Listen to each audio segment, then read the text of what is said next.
Good evening. The January 2nd, 2024 legislative session of the Anne Arundel County Council is called to order. Please ensure all phones and electronic devices are set to silent. We will now move to the invocation. Mr. Smith, you have the floor. All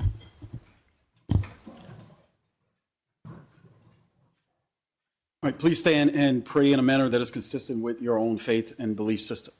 Dear Lord, thank you for another year of prosperity.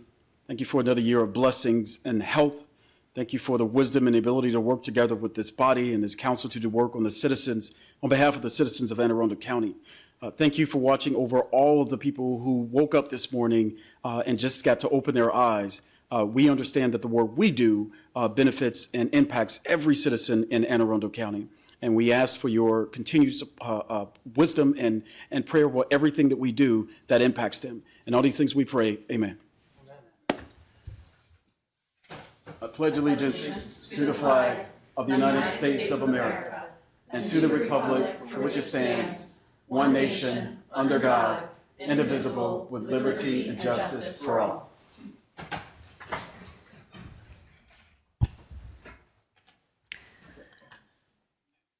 At this time, I would like to take a moment to recognize our own council staff member, Lee Longo, who today celebrates 21 years of county service.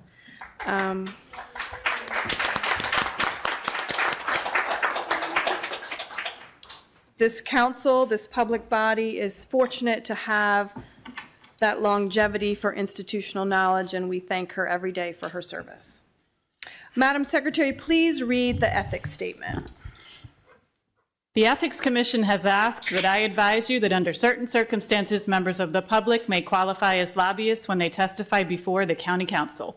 If so, the law requires that certain information be filed with the Ethics Commission. The chair of the Ethics Commission has asked that those who wish to testify in any form review the general information on lobbying sheet located on the Ethics website under Forms and Publications. If there are any questions about lobbying requirements, please contact the Ethics Commission at 410-222-4413. Thank you. We will now open our invitation to audience. This is an opportunity to speak briefly on any subject not included on the printed agenda. Madam Secretary, did we receive any testimony through the online testimony tool? We did not receive anything ahead of time, Madam Chair.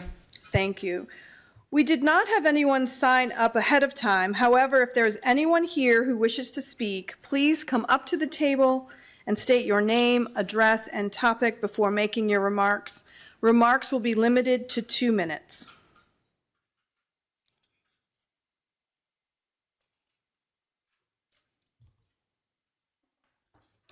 Good evening. Happy New Year to one and all. And I guess we're ready for our big, busy year. The topic I wanted to talk about is that some meetings ago, there were several people who talked in considerable passion about the problems of people shooting other people. And so when I tried to explain what I had learned from C-SPAN and WMAR and some other things, I sort of fumbled the ball, so I didn't get through it all. Because well, anyway, so I'm going to try to do better this time. The concept is that there is a professor of economics at the University of Chicago. And we all know, people like Milton Friedman, these people are doing economics. So what does this have to do with shooting people? Well, he became head of a police training institute because as he analyzed, is there economic impact with all of these shootings? And he found, of course, there certainly is. He was looking at, well, what causes the problem and what can we do to get around the problem, to solve, not get around it, excuse me, to solve the problem, to have a better approach. And so one of the things economists do is collect data. And the data showed that across the entire country, the general policy for promoting police officers to higher ranks is they did a good job at this level. So I told you about the Peter Principle. People get promoted to the level of incompetence. But that's really not where we really want to go. The problem is they're not incompetent because they're boobs, but because nobody trained them. And so this economics prof said, We need better training. And how can we do that? Where can we collect the proper way to train so that we can have more successful approaches to shootings and prevent shootings? Because it's only a small percentage of people that actually shoot other people. So it's a little more compact. I hope that's helpful. Thank you, Ms. Someday Johnson. I'll tell you about who that econ prof is.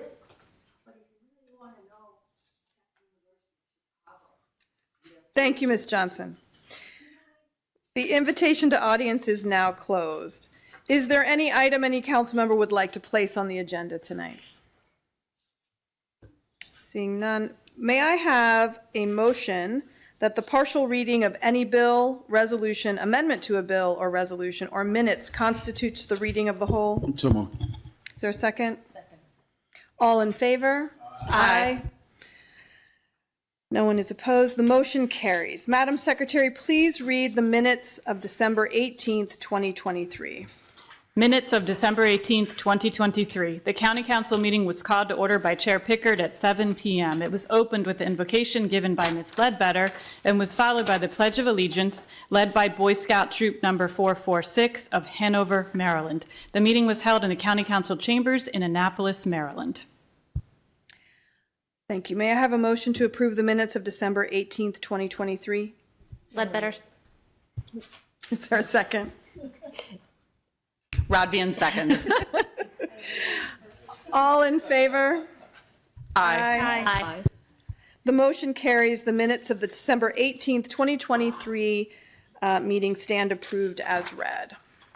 Madam Secretary, please read the titles of the bills to be introduced this evening. Bill number 124, an ordinance concerning public safety, animal care and control, potentially dangerous, and vicious animals. Bill number 224, an ordinance concerning zoning, requirements for conditional uses, self-service storage facilities, outside storage of vehicles. Bill number 324, an ordinance concerning zoning, maritime districts, neighborhood marina zoning district. Madam Secretary, please read the title of the resolution to be introduced this evening. Resolution number 124, resolution appointing a primary county council representative to serve on the DC Metroplex BWI Community Roundtable. We will vote on Resolution 1-24 at the end of our agenda this evening. May I get a motion to suspend the rules to change the order of the agenda to hear and vote on Bill number 90-23 first this evening? The motion. Is there a second? Rodvian, second. Madam Secretary, please call the roll on the motion to change the order of the agenda. Mr. Smith. Aye. Ms. Hummer. Aye. Mr. Volke. Aye. Ms. Fiedler. Aye. Ms. Rodvian. Aye. Ms. Ledbetter. Aye. And Ms. Pickard. Aye. 7 in the affirmative, none in the negative. The motion to change the order to hear and vote on Bill number 9023 first this evening has been passed. Thank you. Madam Secretary, please read the title of Bill number 90-23. Bill number 9023, an ordinance concerning approval of private disposition of certain improved county-owned property being part of Brooklyn Heights Park in Baltimore, Maryland. This is an administration bill. You have the floor, Mr. Hunt. Thank you, Madam Chair. Ethan Hunt for the administration. With me at the table, I have Marty Watson from our Real Estate Division and Kyle Roof from the Board of Education. This bill approves the private disposition of 0.682 acres of county-owned property, which is part of Brooklyn Heights Park, to the Board of Education. The Council declared this property surplus via Resolution 2923. An independent appraisal of the property concluded that its market value was $16,000 as of September 23rd, 2023. There are no amendments, and this bill will not impact any development of the recreation center at Brooklyn Heights Park that was pursuant to an inquiry from the council member from the 1st District. We're happy to answer any questions. Ms. Rodvian. Thank you. I think this might be a question on many folks' mind. You said 0.62. 0.682 acres. I do not know how many square feet that is. Okay, so we'll just round up to 0.7. We'll just call it 0.7. Yeah, 22,000 square feet. So I'm guessing that a lot of people in the audience are shocked to hear an assessment of $16,000 for, almost 3/4 of an acre. I'm guessing there must be some particular, it's a zoning or it's the location or the access. What is it that allows it to have such a low assessment? This was just what the appraisal was that we obtained from two different appraisers, or excuse me, one appraiser because of the amount. But this is going to be a $0 transaction to the Board of Education. But pursuant to the requirements for surplus, we had to get at least one appraisal. Did the appraisal give any reason for the low assessment? I mean, I'm perfectly comfortable with this bill and supporting it. I think it's actually, it's what's needed, but I'm always curious. No, I think because there's really I guess probably the way it's situated, there's really no, it says it's, that it's, excuse me, what's the word I'm looking for? That it's improved, but that's just because part of it has a sidewalk on it. So it really is just a little patch of land and it's landlocked. So I think that's why they. Okay, so maybe an access issue and, all right, thank you, I appreciate it. No problem. Seeing no other lights from my colleagues, we will now open the public hearing on Bill number 90-23. Madam Secretary, did we receive any testimony through the online testimony tool? Yes, Madam Chair, members of the council, there was one submission. Everyone received a copy. It's been added to the record. It's included in the summary that is posted online as well. Thank you. We did not have anyone sign up ahead of time. If there is anyone here who now wishes to speak on Bill 90-23, please come up to the table and have a seat. When it is your turn, state your name and address for the record. Remarks will be limited to 2 minutes. Seeing no movement, the public hearing on Bill number 90-23 is now closed. Madam Secretary, please read the title of Bill number 90-23. Bill number 9023, an ordinance concerning approval of private disposition of certain improved county-owned property being part of Brooklyn Heights Park in Baltimore, Maryland. Is there any further discussion on this bill? Seeing none, Madam Secretary, please call the roll on Bill number 90-23. Mr. Smith. Aye. Ms. Hummer. Aye. Mr. Volkey. Aye. Ms. Fiedler. Aye. Ms. Radvian. Aye. Ms. Ledbetter. Aye. Ms. Pickard. Aye. 7 in the affirmative, none in the negative. Bill number 9023 has been passed.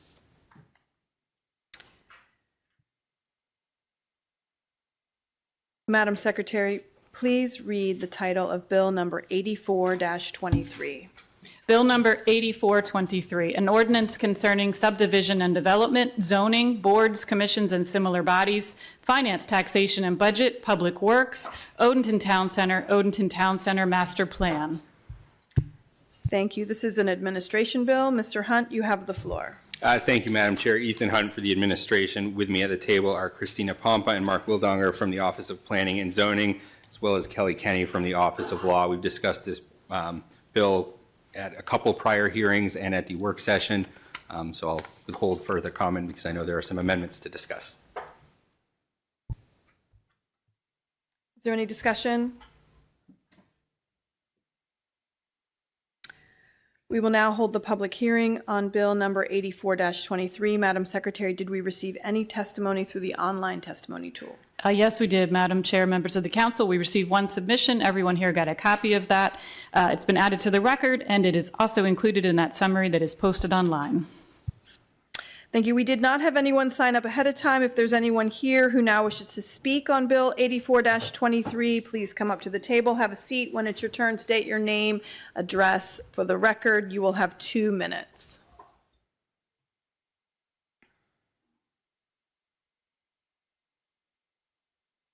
Good evening, sir. Stuart Title, 8373 Pioneer Orchard Parkway in Odenton.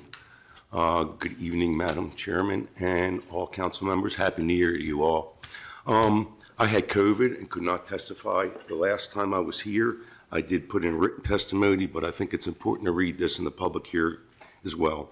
This has to do with the road amendment by the administration that I'm not sure what administration means, because when I asked the county executive about it, he knew nothing about it. So it questions where that is from. If a proposed development borders on a county road does not comply with the DPW design manual, developer should improve the center of the line road and comply with DPW manual and dedicate.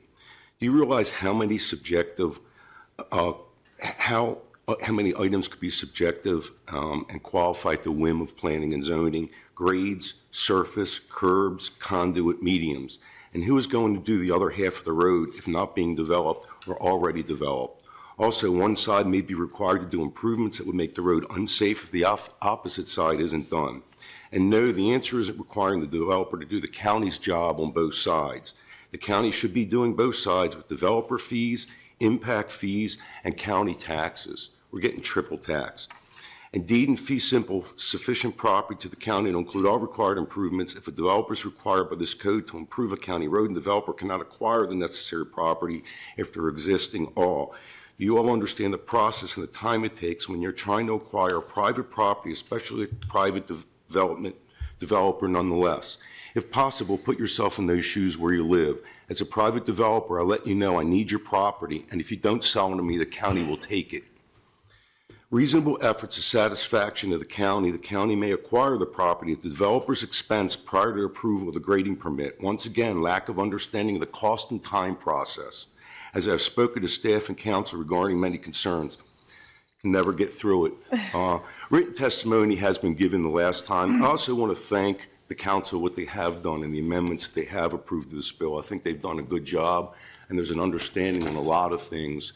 This one, I don't see much of an understanding. That's why apartments are $5,000 on Riva Road for a 2-bedroom apartment. Some of the fees that we have to pay and expenses that we have to pay, where there's double taxation, gets passed on to the apartment renter. Thank so you, now sir. if we have to do all the roads, same thing. I Thank you, appreciate sir. the extra time. Thank you very Thank much. you, sir. Mr. Minahan? Good evening. Matt Minahan, 3651 First Avenue, Edgewater, Maryland. Speaking here on behalf of the Growth Action Network. Happy New Year, all. Good to see you. We're concerned about this suggestion that the 10-year traffic history ought to suffice on the Odenton bill. We were concerned that 5 was too long a time period. Traffic shifts quite easily, quite rapidly, particularly with apps that redirect traffic on a moment's notice. And so to say that traffic studies that are 10 years old or traffic data that goes back 10 years, we think is way too extreme. In fact, we would recommend the traffic data go back 2 to 3 years and no longer than that. So the amendment that's proposed for tonight, we believe is exactly in the wrong direction, and we would encourage you to reconsider it. Thank you. Sir? Thank you. David Dahl, 313 Georgia Avenue, Glen Burnie. So goodness gracious, this is a lot. And hearing the testimony from the county or from the exec, there's like so much piled in here of like who can build what, where, when, how. I don't know if any of you guys have like played SimCity. I played it as a kid. And it's really cool to be like, all right, well, let's put a park here. We'll put residential over there and commercial. But like, that's when you're playing God mode. And I'm just suggesting that perhaps instead of telling everybody in Odenton how they can create a better society, maybe they can just create the better society on their own. And then we can relax those laws that are preventing people from doing what they want. And then they'll figure it out. Because I don't think that all of us in this room combined can put our heads together and come up with any semblance of a plan better than all of the people in Odenton just figuring it out on their own. Thank you. Thank you. The public hearing on Bill number 84-23 is now closed. Madam Secretary, please read the title of Bill number 84-23. Bill number 8423, an ordinance concerning subdivision and development, zoning, boards, commissions, and similar bodies, finance, taxation, and budget, public works, Odenton Town Center Master Plan. Is there any discussion before we go into amendments? Seeing none, Madam Secretary, please read amendment number 9. Amendment number 9. This amendment modifies the trip generation offset on previously developed property for vehicle trips generated by any prior uses that are being replaced on the site that exist or existed from 5 to 10 years of the date of the development application. Ms. Hummer, this is your amendment. Yes. So This does change the traffic trip generation offset to 10 years. This is in line with the amendment we passed last meeting with the redevelopment bill, which was also made it for 10-year look back. And let me stress that that doesn't say we're using the traffic count from 10 years ago, that we are using that as a base to start from to look at additional impacts on the traffic from any development was there. Am I explaining that correctly, my OPZ friends? So it's not saying we're going to use traffic patterns from 10 years ago. We're just using that as the base to build from there. And so I ask my colleagues to support. And this was reviewed by the Odenton Town Center Advisory Committee, and they were in support of this amendment as well. Is there a motion to adopt? Rodbian, so moved. Is there a second? Of course. You could. Homer, second. Does the administration have comments on this amendment? As always, we appreciate the sponsors' collaboration with the Office of Planning and Zoning and the Office of Law in getting these amendments drafted. So we would urge the council to support this amendment. Ms. Rodbian. Thank you. I think there's, including myself, there's a lot of folks that don't understand how this offset process works. So if you'd be willing to walk us through that so we can better understand and the public can better understand what exactly happens here. You know, I know that we're substituting 5 years for 10 years, but what does that exactly mean in the process? Christina Pompa with the Office of Planning and Zoning. I thought this question might come up, so I created an example, which I think will be helpful. So right now, a project, the way the bill is written, and it's consistent with what happened in parole, if a project generates 250 daily trips or less, it basically passes the adequacy for traffic. And they don't have to do a traffic study, they can move ahead. We put the look back into parole for 5 years that if a developer or if a project, if they had more than 250 trips per day, so they were going to have to do a traffic study, that the uses on the property in the past 5 years in parole, and that's what we also put in Odenton, but right now we're talking about lengthening that to 10 years. Any uses that existed on the property in the past 5 or 10 years, the developer could use those to offset. So let's say the developer is proposing a project that's going to create 1,000 trips in a day. And the threshold for exempting is 250. And within the last 5 or 10 years, whichever you choose, let's say that the uses that were on the site, the previous uses, accounted for 600 trips. So you would take 1,000 and subtract the 600 that existed, and you're going to be left with 400. That's still higher than 250. They're still going to have to do a traffic study, but they're going to do it based on 400 and not the 1,000 that would be proposed by the new use. Now, if the use in the last 5 to 10 years, let's say it had 800 trips apportioned to it, and the developer now is coming in and they're saying the uses we're going to propose are going to generate 1,000 trips in a day. So 1,000 minus 800 is 200, and now they're below the threshold of 250. And they would not have to do a traffic study because they would meet the adequacy requirements. So that's how this works. 250 is still our threshold, but they can get credit for the uses that had previously been on the site, up to 5 or 10 years, depending on how you look at it. Did I explain that well enough? Yeah, I want to, if it's all right, Madam Chair, could I ask a couple follow-up questions? Of course. Again, just really to clarify. So when the developer comes forward with that number, for the examples that you gave, either 1,000 trips or 800 trips, how is that number created? Okay, Christina Pompa with the Office of Planning and Zoning. So I just want to say that I'm not a traffic engineer, transportation engineer. I don't have a professional engineering license, and traffic is not my specialty. But basically, there's a document out there that the Institute of Transportation Engineers publishes, and they publish the number of trips that certain uses generate. And that's pretty standard practice. In all the counties I've worked in, they use that manual to then generate trip numbers. So there is a very solid process that gets used. So in order for the developer to come in and say, well, 8 years ago we had this use on the site, they are going to go back to that trip generation manual, and they're going to have to document that. Now, in our development division in OPZ, we do have a professional engineer. Her name is Sarah Fowler. She's going to review all of that with the standard procedures that are set out in the DPW design manual. And that's how that gets done. Now, if you're going to ask me the minutia, I have to go back and find out all the minutia, because that's not what I do for OPZ. Nor have I done it in any county that I've worked in.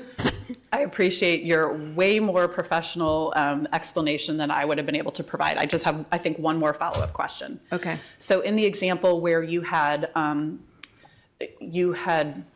trying to think, the difference was 400. I think the original was 600 and the new use would be 1,000. Is that the example that you provided? So with that 400, the redevelopment would require, I guess we're calling it redevelopment, because it's there was a pre-existing use on the site. So for that 400, that would be what that new project would be required to mitigate for. It's not simply that they can just stick with the 600. They still have to use the standard measurement in coming up with that number of 1,000. And then they basically say, okay, well, presumably the previous property developer mitigated or accommodated 600 trips per day. So we're looking at it saying that's already been taken into account. We are now saying we're going to have an additional 400 trips a day, and any mitigation that is required would simply be for that additional 400. Am I getting that right? So the thing that I can't answer here, because I just do not know, is whether or not 400 new trips is definitely going to require mitigation. And that may be on a project by project basis. But the bottom line is what they're going to be analyzing is the 400 trips in that example. If 400 typically would require mitigation, that's Correct. the mitigation that would be required, even if that threshold isn't, whatever. I mean, I know, 250 is exempt altogether, but if it's over that, you would go and say, okay, what type of mitigation, if any, is required for this new 400 additional trips? Correct. Okay. Thank you very much for that explanation. I hope that's helpful for folks in the public as well. Mr. Smith. So I'm going to ask you to dumb it down and even a little bit more. So 10 years or 5 years, if the previous developer was mitigating for 400, right?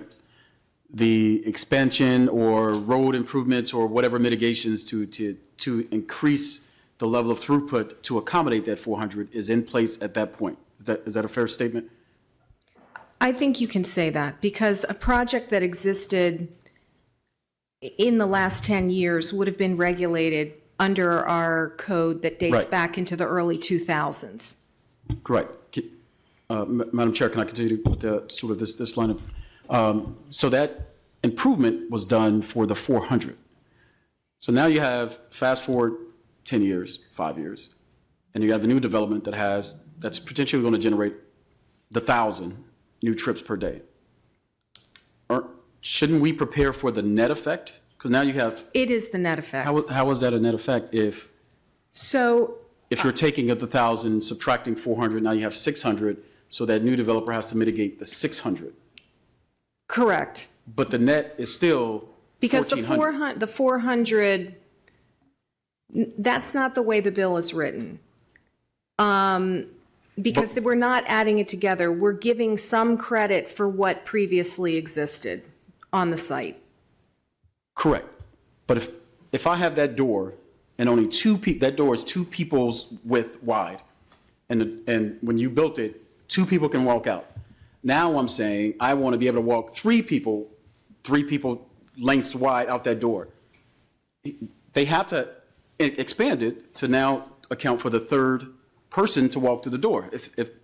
So you can't say the 3 minus the previous 2. So now you only have to add Or are you adding one? Is that the net effect that you want to create on the door? Or that's why I'm confused. We're saying the same thing, I That's a think. great example, I think. I Is mean, it already it's so fits- simple. You can I'm already sorry to get two interrupt. people through the door. Yeah. And now you want three. You only need to add enough One. for one more. So Is yes. that, am I thinking that the right way? I don't want to. After Ms. Pickard said that, I would agree. I was struggling in the beginning. I'm sorry. All right. So I should just say 3 crayons and I want to eat 4 crayons. Got it. Right. Okay. All right. That makes sense. Mr. Volkey. Thank you, Madam Chair. I think the one assumption that I'm struggling with in this is what you just said a moment ago, where you said whatever the existing use is would have had to do traffic mitigation in the early 2000s. That's not necessarily true. You could have had a use on that site that's been there since the 70s or the 80s under some far older iteration of the code, and it's been in existence and it's operated for 30 years, and it went out of business in the mid-2000s. And so when they did their mitigation, it was 40, 50 years ago. When we're looking at what they did, the mitigation requirements could have been much, much lower than what they are today. So when we're giving them credit for their use and we're saying you mitigated for something, they may have mitigated under an iteration of the code that is decades old, but now all of a sudden we're saying, well, you still get credit for that even though you did it 30, 40, 50 years ago. So that's the concern that I have with this, is that in us looking backward, we don't know which iteration of the code or which mitigation requirements they did, because there's nothing that says you have this, it has to have been under the code and the mitigation within the last 20 years. So that's a worry that I have with it. And I think I understand the fairness argument, right? I understand that aspect of this. We say, hey, you've already done this once. We don't want to make you do it again. That's not fair. I get that. At the same time, it's also the balancing act that we have to do for our constituents to say, are we adequately adjusting for a 2 or 3 person wide door, like we just talked about? You know, if the door was built in the 1970s and it's not ADA accessible, we're going to expand that because we're going to say, well, that wasn't good back then. We need to expand that quite a bit. Mr. Volkey, I am going to agree with what you just said. You are right. The use could have existed as of 1970, and it only went out of business in 2017. So you're right. That would not have fallen under the 2005 code. So I didn't think about all the possibilities when I answered the question. I do agree with what you just said. Can I add to that just a little bit? Kelly County Supervising County Attorney. I think it's not just about the mitigation, but it's also looking at credit for traffic that site had generated at some point. So, it's basically that site was in existence and generated traffic during a certain time frame that they are getting credit for, that's kind of being assumed to already be there and be part of the traffic study. Ms. Hummer. And I want to add, too, that the bill says that when we talk about the offsets, it says the developer may request an offset, and they will provide the supporting information to justify the assumptions made during that generation. So, for instance, if it was a business that was developed in the 70s and OPZ is looking at it and saying this is not, they do not have to accept that 10-year setback, and they could have otherwise. But so I think it can be determined on a case-by-case.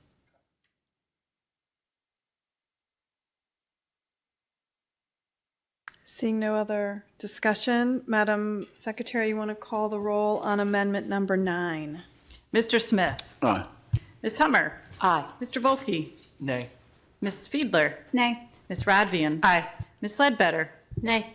And Ms. Pickard. Aye. 4 in the affirmative, 3 in the negative. Amendment number 9 has been adopted.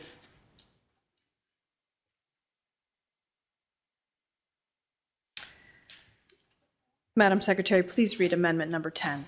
Amendment number 10. This amendment changes the proposed future zoning district from OTC-WC West Core and Historic Village Mix to OTC-I Industrial and Historic Village Mix, and changes the configuration of the future zoning for the property located on tax map 0029, grid 004, parcel 0010, also known as 1405 Odenton Road in Odenton, and revises the applicable maps and figures accordingly. Ms. Hummer, this is your amendment. You have the floor. Yes, so there's a property in Odenton that one large piece of property that is currently in use. Part of it is an industrial use, and part of it has a historic building and graveyard on it. And this is just designating them into different parcels to make sure that the historic portion is protected as part of historic Odenton, and that the other uses can continue as it is currently is being used. So I request everyone's support, and I motion to adopt this amendment, please. Is there a second? Radvian, second. Does the administration have comments on this amendment? We would urge the council to support this amendment. Mr. Smith? If the sponsor, was this amendment also brought forward to that body? Yes, this has also been, all amendments were reviewed with the Odenton Town Center Advisory Committee, and we discussed this one as well. So. Your district. Okay, thank you. Seeing no other discussion, Madam Secretary, please call the roll on amendment number 10.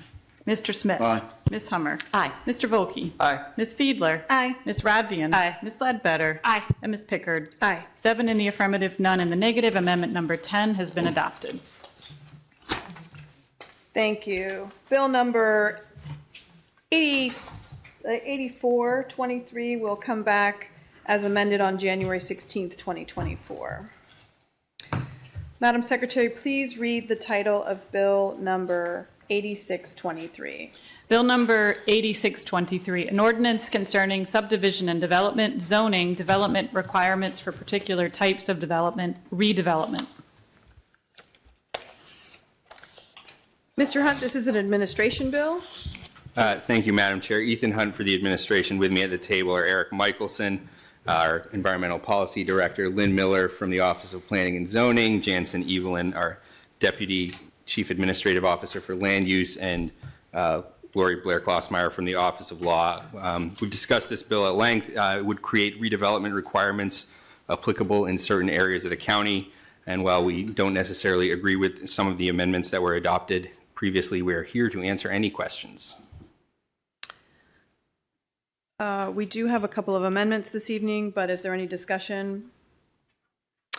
I think we're going to open the public hearing on Bill 86-23 and then move through amendments. Madam Secretary, did we receive any testimony through the online testimony tool? Yes, Madam Chair, members of the council. There were 5 submissions, and actually one was a duplicate, so the net would be 4 submissions. Everyone here received a copy of that. It is being added to the bill file, and it is included in that summary that's online.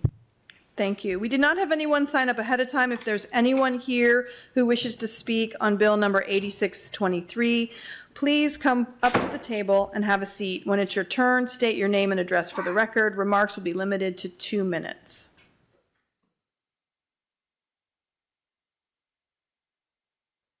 All right. Sir, you have the floor. Thank you. Kevin Haynes, 303 Sycamore Road, Severna Park, Maryland. Chair of the Anne Arundel County Chapter of Maryland Building Industry Association. Just want to say a few quick words. First, I haven't spoken on this bill yet. I want to thank the administration for their collaboration on this bill. We've been working on it for 2+ years, I think, at this point. It's been a long discussion, taken into consideration a lot of our comments, which have shown up in this bill, and we appreciate that. We do believe that that helps to make better legislation, especially when we're the practitioners of that legislation. I would like to briefly talk about the amendment that was passed. I think it was amendment number 7, prohibited an increase of impervious area for a redevelopment project. Just to remind the council, this bill is quite narrow as is. It requires that a site already contain 40% impervious area. It's focused on targeted development policy areas, which is, a small percentage of the county. When you pull out that map, I believe the administration did it in their initial presentation. And there's various other requirements that a property must meet in order to be considered redevelopment. So we really believe that that should be pulled back. That amendment just does not help this bill. It puts a further restriction and likely will kind of make this bill moot. Just to remind everyone that stormwater management for redevelopment, you still have to meet it. New impervious area, net increase in impervious area has to be treated at 100% of requirements as if it was a new project. So we really don't believe that not allowing an increase in impervious is bad for the environment, especially when we're trying to redevelop properties that mostly do not have stormwater management. You still have to meet forest conservation requirements, open space requirements, all those other things. So we would greatly urge the council to find a way to change that amendment. Thank you. Seeing no other movement in the audience, the public hearing on Bill number 86-23 is now closed. Madam Secretary, please read the title of Bill number 86-23. Bill number 8623, an ordinance concerning subdivision and development, zoning, development requirements for particular types of development, redevelopment. Is there any discussion before we go into amendments? Seeing none, Madam Secretary, please read amendment number 10. Excuse me, amendment number 10. This amendment alters the definition of redevelopment to strike the provision that excludes improvements to a structure or new construction on a lot if the improvements or construction would result in an increase in the existing impervious area of the site, and requires that for a redevelopment project, stormwater management be provided as required in the redevelopment criteria outlined in the Anne Arundel County Stormwater Management Practices and Procedures Manual. Thank you, Madam Secretary. This is my amendment, and at the previous council meeting, an amendment passed that limited the definition of redevelopment to one that does not increase the existing impervious area of the site. I would like to urge the support of this amendment. We can talk about it further. Motion to adopt at this time. Is there a second? I will second my own amendment. Does the administration have anything to say on this amendment? Thank you, Madam Chair. You heard us oppose the amendment at the prior meeting, and our position on that has not changed. Thank you. Is there any other discussion other than myself? So, as we've been talking about redevelopment, we're trying to encourage the redevelopment of underutilized or vacant properties. Therefore, I'm offering this amendment to strike the previous added language in the definition that indicates you can't increase the impervious surface of the site. This amendment also adds clarification regarding stormwater management. In 17-2-1206, there is added language that for redevelopment project, stormwater management be provided as required in the redevelopment criteria outlined in Anne Arundel County Stormwater Management Practices and Procedures Manual. This aligns with state law, which for redevelopment requires that new or added impervious surface is addressed according to requirements for new development. So, seeing that I have seen redevelopment in my own district, the thing that concerns me most is what we are seeing is 7-Elevens. Our famed, iconic Hella's restaurant was sold and is now going to become a Royal Farms. That corner could have been something really cool if we could collectively have policies that incentivize and encourage that. My fear is if we don't pass a good redevelopment policy, we're going to end up with public storage and chain 7-Elevens and Royal Farms. Nothing wrong. Everybody goes. Everyone likes their coffee at whichever one, or their chicken or their subs. But my district is crisscrossed with these older corridors. And I would like to see some innovative, modern, exciting redevelopment projects. If this amendment were passed with during and was part of the Glen Burnie Sustainable Revitalization Bill, the Moose couldn't have become the new Moose Athletic Center because they were adding turf fields. And yet that project, that parcel had been nearly fence-to-fence line impervious surface. But it couldn't become the really vibrant, family-oriented facility that it is today. And the amendment that passed last week is going to hinder it. So this reverses that and then brings forward our state law about stormwater into the code. So I'd urge my colleagues' support. If there's no other comments, we can call the roll on amendment number 10. Actually, can I ask one question? Sure. Just to clarify that if a property did not fall under the redevelopment bill, they could still go forward with redevelopment. They would just use the traditional process and not the redevelopment process. Is that correct? Yes, that's correct. Okay, thank you. Well, while that's accurate, they wouldn't be able to do some of the things that the redevelopment bill allows them to do. They would be forced to use the underlying zoning and other provisions of the current code that dictate what that property can be. It wouldn't be allowed to become what our communities are screaming for, certainly in mine, our underutilized and growing number of vacant buildings. So again, I urge my colleagues' support. Madam Secretary, please call, Just a clarification. I think I know the answer, but this would effectively undo Amendment 7 from the last meeting. Mr. Michelson's, yeah, okay. Mr. Smith, you're good. Madam Secretary, please call the roll on amendment number 10. Mr. Smith. Nay. Ms. Hummer. Aye. Mr. Volkey. Nay. Ms. Fiedler. Nay. Ms. Rodvian. Nay. Ms. Ledbetter. Nay. And Ms. Pickard. Aye. 2 in the affirmative, 5 in the negative. Amendment number 10 has been defeated.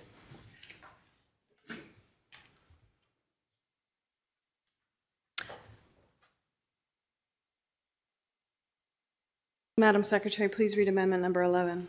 Amendment number 11. This amendment provides that the requirement that all other facilities subject to testing for adequacy comply with the standards set forth in Title V is subject to the modification procedure authorized under Section 17.7.1205B. This is my amendment. At this time, I'll just say motion to adopt amendment number 11.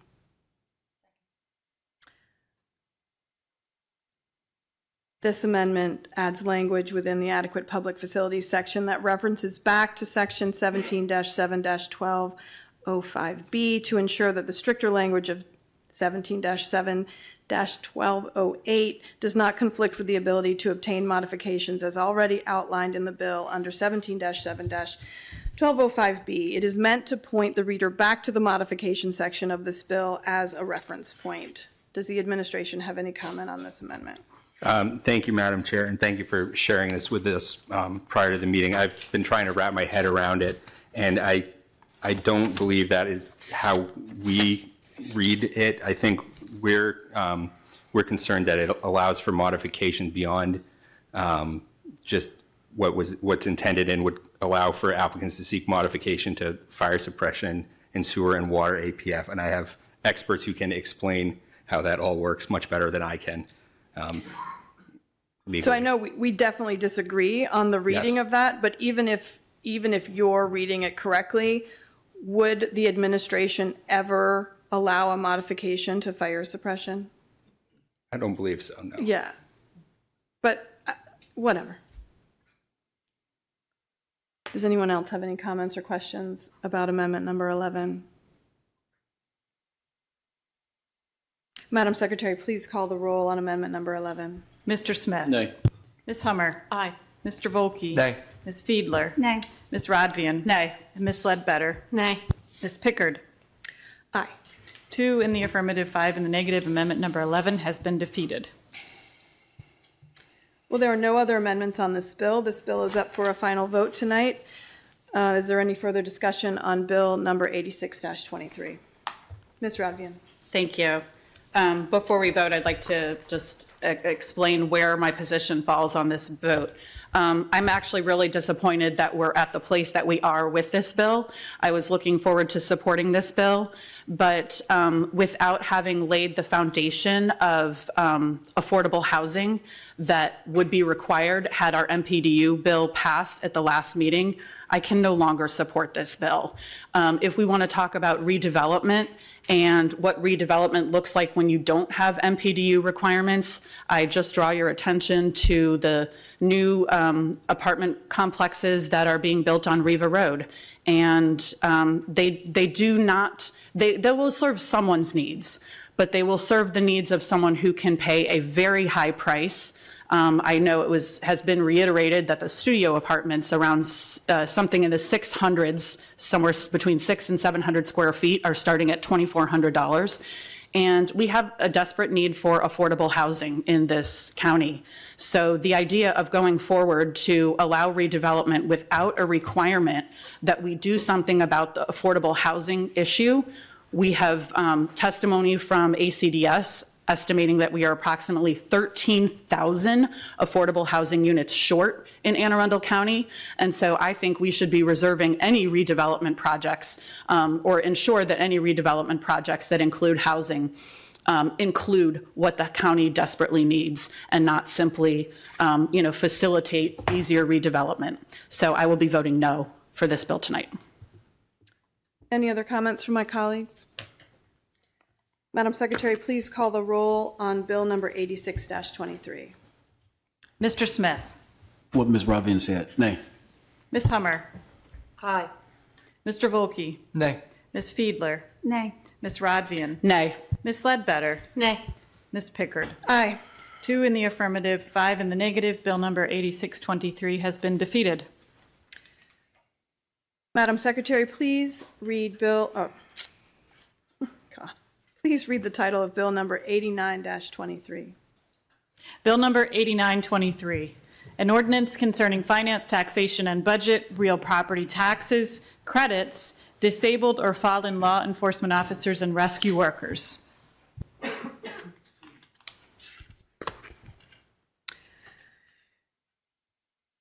This bill is sponsored by Ms. Ledbetter, Ms. Fiedler, and Mr. Volke. Ms. Ledbetter, are you taking the lead on this? This is your bill. You have the floor. Thank you, Madam Chair. And I believe Mr. Smith also added himself as a co-sponsor. The purpose of this bill, talking to a constituent who worked very closely with our state legislature delegation to bipartisan and unanimously pass enabling legislation that allows the county to do a property tax credit for those in this particular case, is for federal officers who are sworn law enforcement officers of the United States government with arrest authority and who are harmed, disabled in the line of duty or fallen, and then the spouse would retain the benefit.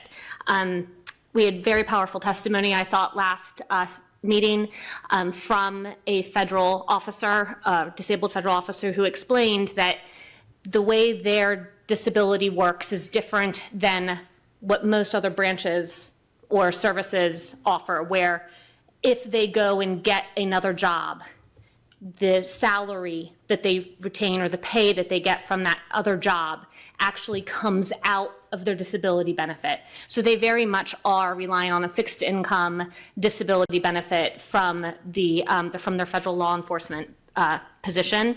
I believe these are the types of citizens that we want to attract and retain in Anne Arundel County, and I urge your support.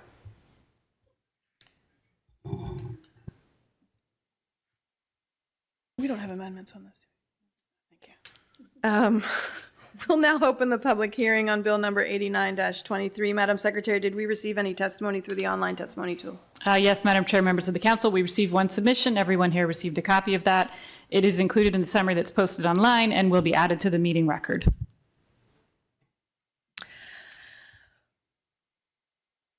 We did not have anyone sign up ahead of time. If there's anyone here who wishes to speak on Bill 89-23, please come up to the table, state your name and address for the record, and you will have 2 minutes. Good evening, sir.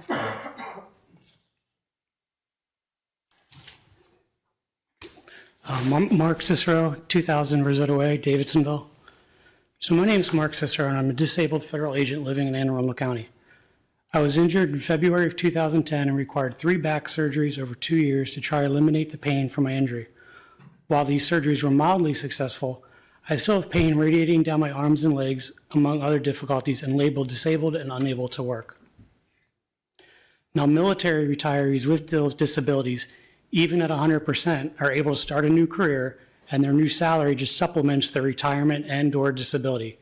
Yes, they can collect both retirement, disability, and a new career salary at the same time. This is often referred to as double dipping or triple dipping, while federal agents are the complete opposite. Once a federal agent is labeled disabled, we are given a percentage of our salary when we are working. If we are able to get clearance from a doctor to start working in any field, we would then get that amount deducted from this new amount removed from our new salary for the rest of our lives, regardless if we continued working or not.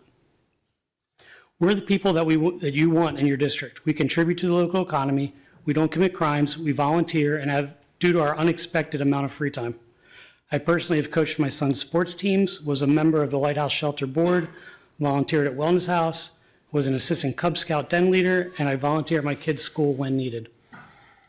And then just to clarify some of the issues that came up from last session, the active duty military, no matter if they're MPs in the Army, security forces in the Air Force, or Master at Arms in the Navy, they are not eligible for this because they do not have the authority under the United States Code Title 10, Section 7377, which allows you to make arrests and carry firearms, as this law specifies.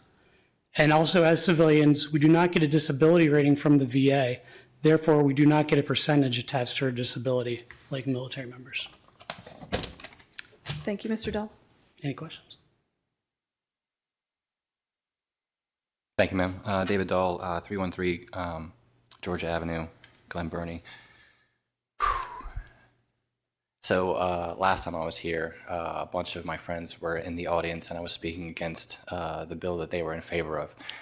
And here I'm looking at a bill that looks very similar, but from the opposite side of the aisle. I wonder if we had replaced the name of this bill with essential worker, whether it would have carried the same amount of weight. So I'm a big fan of Frederick Bastiat. He was a Frenchman that lived back in the 1800s. He's long gone and dead. But he talked about, like, what is government? Is it universal justice or universal suffrage through plunder? So we talk about a certain group might get special privileges, and then another group comes along and says, well, they have special privileges, so I want special privileges. And eventually you just end up with where we're at today, with ungodly amounts of laws and restrictions and certain individuals getting special privileges. I see the bill from 2 weeks ago and this bill as very similar in that we are choosing who gets to have these privileges and who gets to have these regulations removed from them. There's 500,000 or so Anne Arundel County citizens. We should all be under the same rules. If you want to help the police officers, I think that the first thing we should start doing is like releasing them from the caseloads that they have where they're told that they have to enforce unconstitutional, immoral laws, making criminals out of nonviolent offenders. It's not fair to them that they have to do a routine traffic stop and deal with somebody who's involved in the black market drug trade, because the United States seems to think that we need to create a prison system out of the drugs instead of a health issue. So there are plenty of ways that we can make officers' lives a lot better. And the last thing we need to do is give them a larger caseload and also tell them, well, you're a special, you're an essential worker. Thank you, sir. The public hearing on Bill number 89-23 is now closed. Madam Secretary, please read the title of Bill number 89-23. Bill number 8923, an ordinance concerning finance, taxation, and budget, real property taxes, credits, disabled or fallen law enforcement officers, and rescue workers. Thank you. I am aware that I did not allow the administration to speak on this bill before the public hearing, but Mr. Hunt, you have the floor if you have anything to say about Bill 89-23. Thank you, Madam Chair. Ethan Hunt for the administration. With me at the table, I have Brian Schenk from the Office of Finance and Kelly Kenny from the Office of Law. I think you heard us speak at the last hearing on this bill that we have concern not with the principle of this tax credit, but merely the fact that we don't know how many people this would affect and what the fiscal impact could be, and just reminding you that, and recognizing that you are the final fiscal authority on these issues, that, this would either reduce revenue or be offset by other taxpayers. That's all. And we're happy to answer any questions.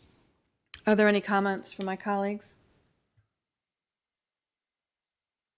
Seeing none, Madam Secretary, please call the roll on Bill number 89-23. Mr. Smith. Aye. Ms. Hummer. Aye. Mr. Volkey. Aye. Ms. Fiedler. Aye. Ms. Radvian. Aye. Ms. Ledbetter. Aye. And Ms. Pickard. Aye. 7 in the affirmative, none in the negative. Bill number 8923 has been passed. Moving right along, Madam Secretary, please read the title of Bill number 91-23. Bill number 9123, an ordinance concerning finance, taxation, and budget, real property taxes, tax credits, public safety officer property tax credit. This bill has been sponsored by the entire council. We have spoken on this bill at work sessions and before. Does anyone want to take the lead on this bill at this time? Okay, I will do that then.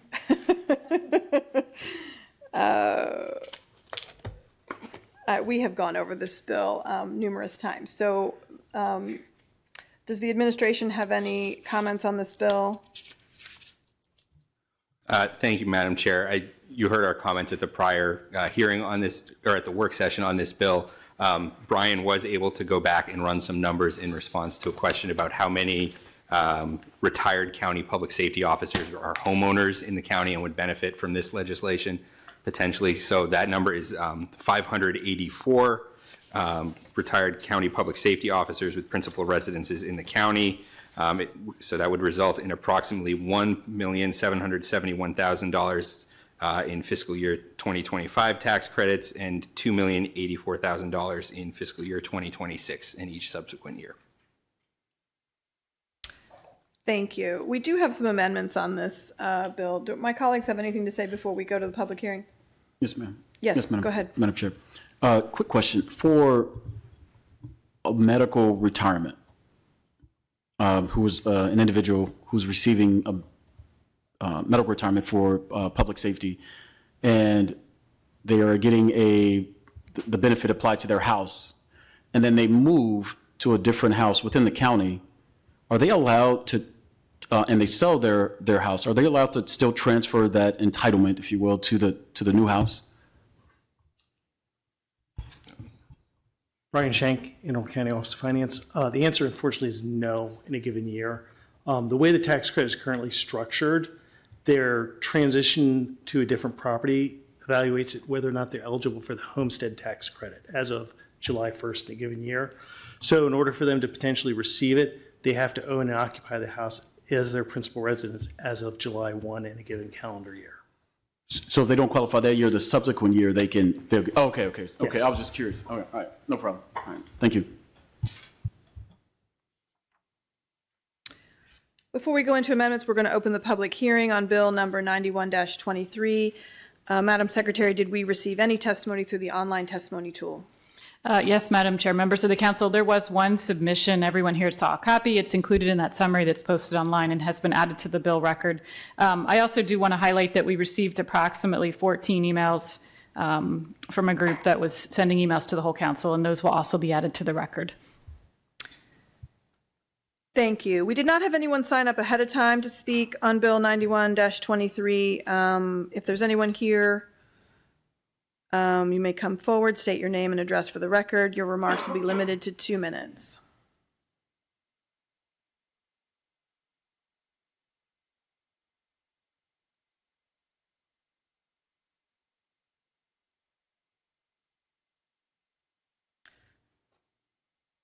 Mr. Dull.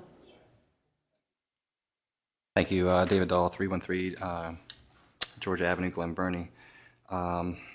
Geez, another 2 minutes to say kind of the same thing, right? It is so strange, right? The way that we choose which professions that we grant special privileges to and which professions we don't. I talked about essential workers. Like our police essential workers. Well, 2 weeks ago, I asked, is anybody putting food on the plate is an essential worker, right? Like, it doesn't matter where you work at McDonald's or you work anywhere else. Putting food on the table makes you an essential worker. If we try to give special privileges to certain groups over and over and over again, we create a quagmire.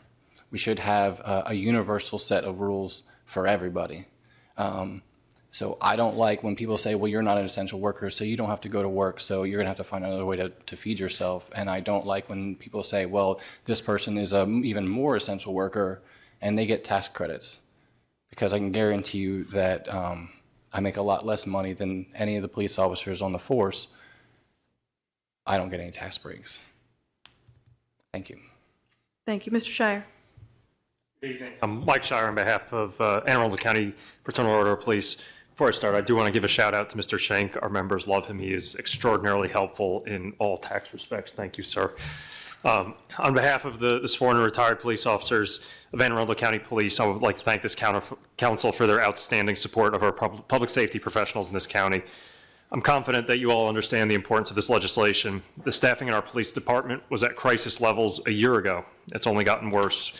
We lose about 50 officers per year, but we recently did graduate an academy class. Historically, those classes graduate with 30 to 50 officers. The most recent one had 8.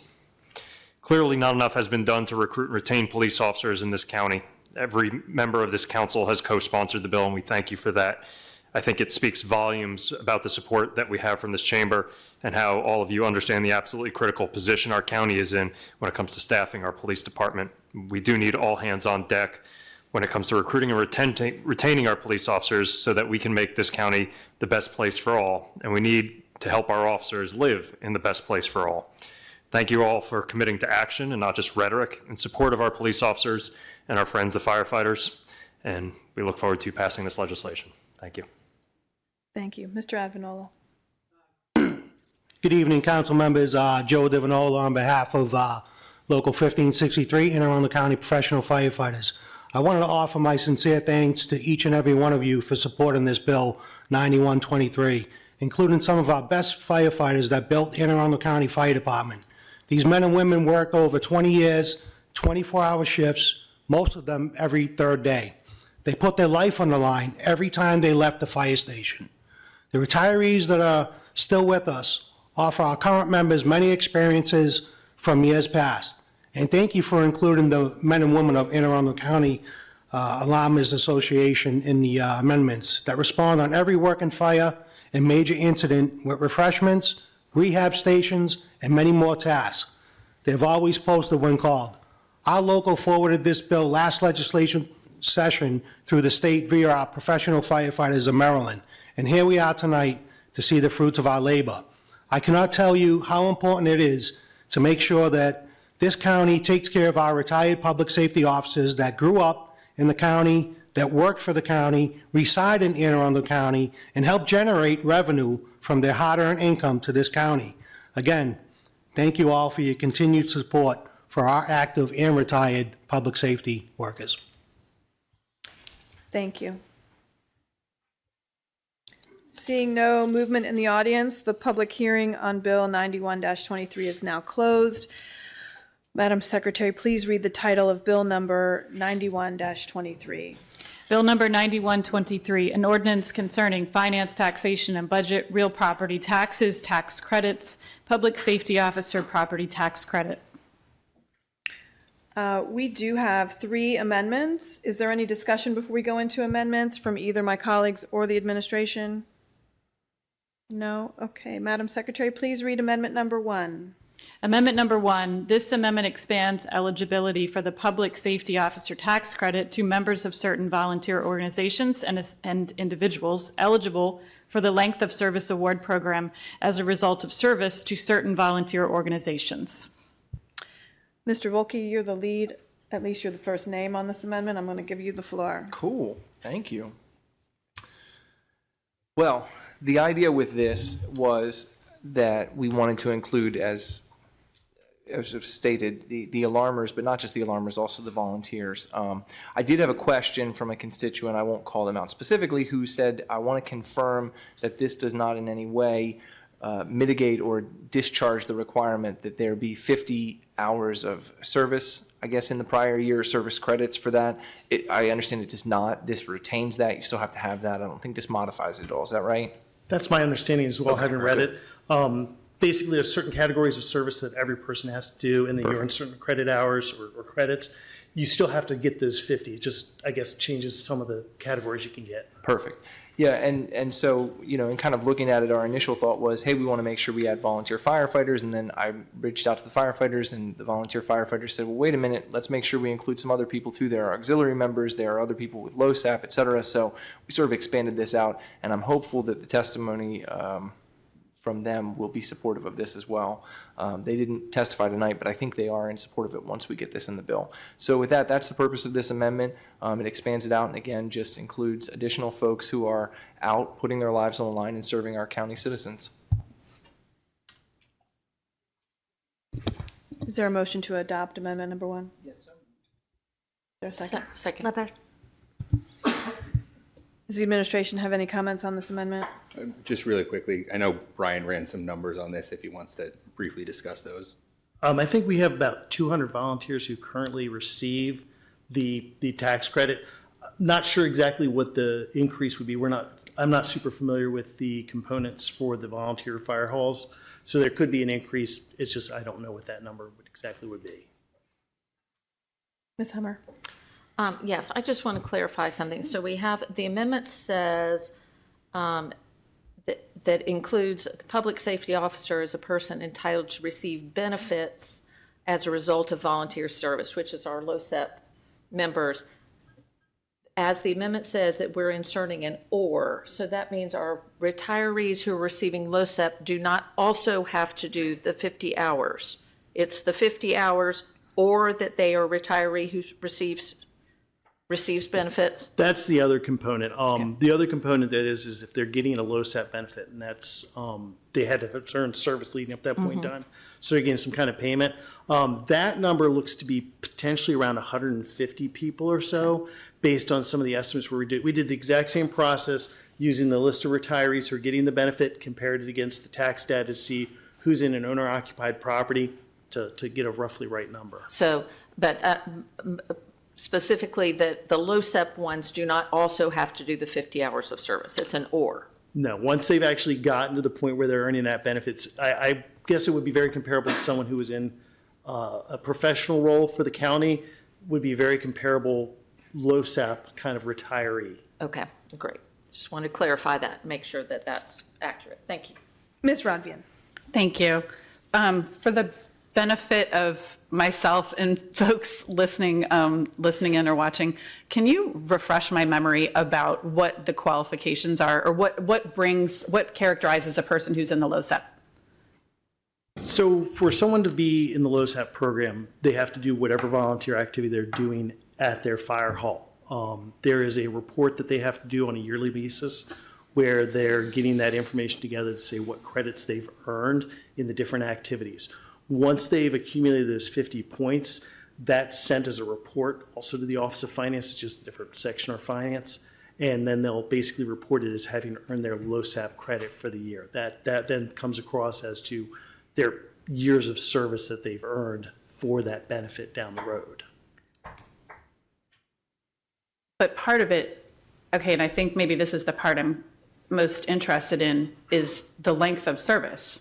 So you can't just do this your first year, you can't just walk in and say, oh, I'll meet the 50 credits this year and then become part of the LoSAP program. 25 years. Thank you. That's the clarification I was looking for. I appreciate that.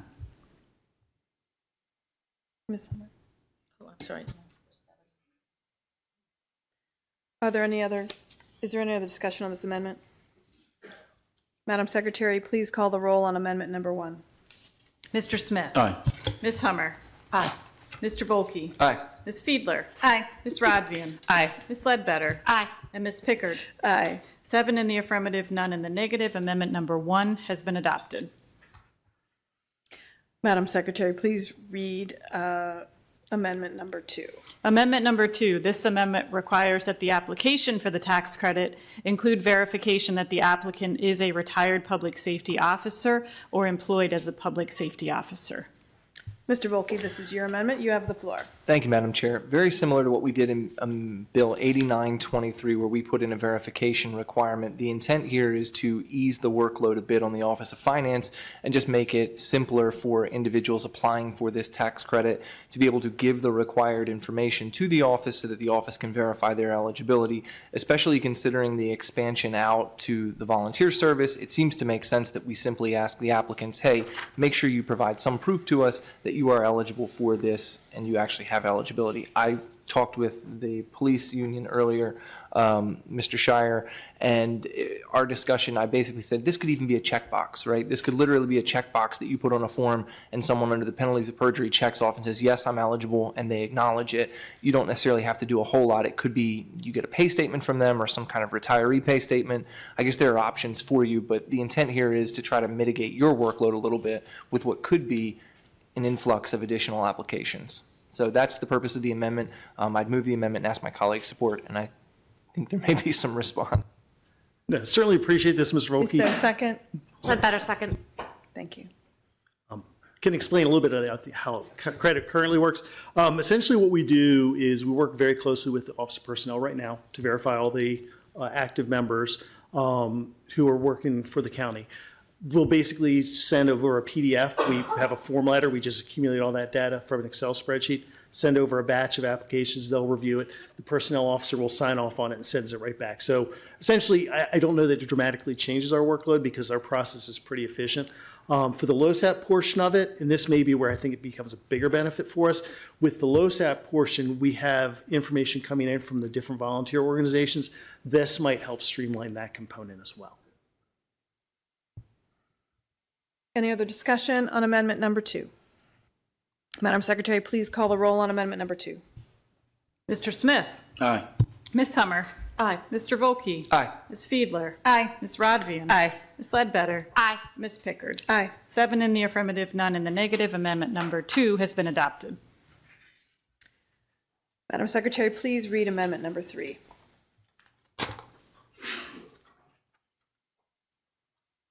Amendment number 3. This amendment extends eligibility for the tax credit to public safety officers employed by or retired from the City of Annapolis and extends eligibility for the tax credit to volunteer firefighters and emergency medical technicians with an Annapolis volunteer company. Ms. Rodmian, this is your amendment. You have the floor. Thank you. So obviously, you can guess why I sponsored this amendment. This is directly affects District 6 because about half of District 6 is the City of Annapolis. And if we have members who are, if we have public safety officers living, whether they're living in the city of Annapolis or outside the city, but they are serving the City of Annapolis, that is, in my opinion, and I hope everyone's opinion, serving the county as a whole. We all come to, well, hey, we are all right here in the City of Annapolis.